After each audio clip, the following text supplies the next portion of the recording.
There are tons of variant rules in your player's handbook and your Dungeon Master's Guide.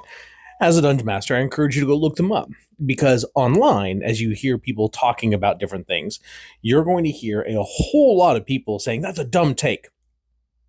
It's rules. It's rules is written 90% of the time. In fact, the majority of the content I create is based upon variant rules.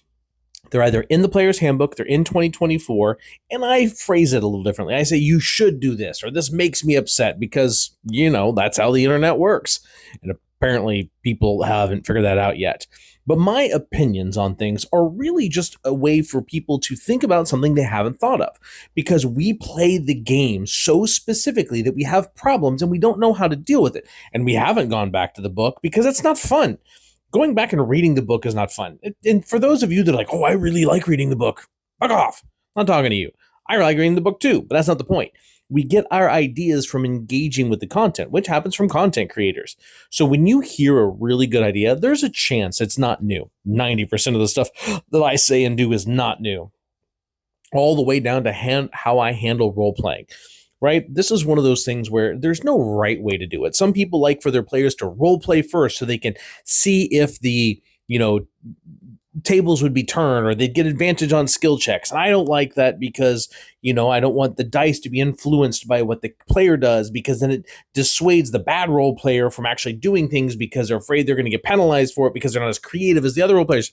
You get the drift.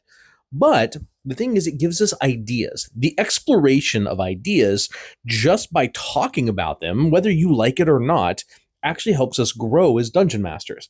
The people that don't get better are the ones that come in and are just like, that's a dumb take. There's ways of saying that. Like, I don't like that take because I prefer this style of game or I like to do it this way. 90% of the time, it's rules as written. It's just a variant rule that could possibly be minorly tweaked. Then it's not rules as written. Use a little critical thinking skills there, folks.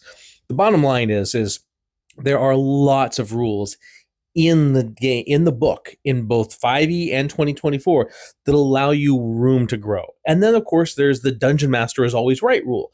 It's not really that the dungeon master is right. It's just that when there needs to be a call made, the dungeon master is the one that makes the call. There's nothing wrong with that. That's a great way to move the game forward that can be revisited later on. And we can talk about the appropriate ways to engage with those rules we disagree with. The bottom line is still dungeon master makes the calls. That's the arbiter of the game. They are the rules lawyer, even when they're wrong. And we can have times where that makes a bad gameplay, right? It makes for a bad experience.